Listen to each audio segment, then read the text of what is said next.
Второ действие. Сериозни критики чухме от президента Румен Радев. Ние от президента друго не сме чули. Първо за скандала за Боташ? Какво е казал за Боташ? Чакай. 1,50 хиляди сме намерили да платиме днес, това ли е казал?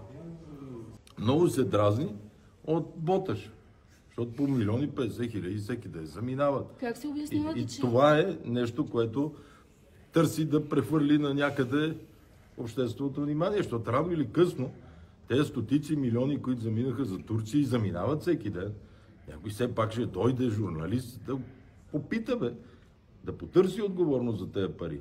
Това са огромни пари. Я си представете, по 1,50 хиляди изчували някой да изнася всеки ден. Той само критикува. А най-изгодната работа. Да намира кусур. Баба ми на времето викаше, ще си намериш, тя шопкиня, ще си намериш, вика, работа ману да намираш.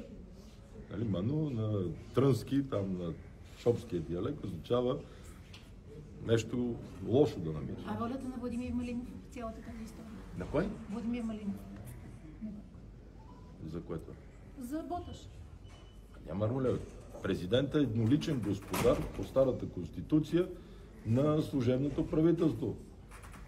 Той лично го назначава. И нали затова толкова подскачаха, че променихме конституцията, защото не носил никой отговорност. А той носил цялата отговорност. И като носи цялата отговорност, аз си обясни.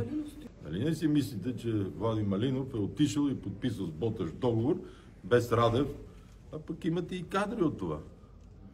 И от подписванията, и от посещенията в Турция, и от обявяването. Защо ме питате мен?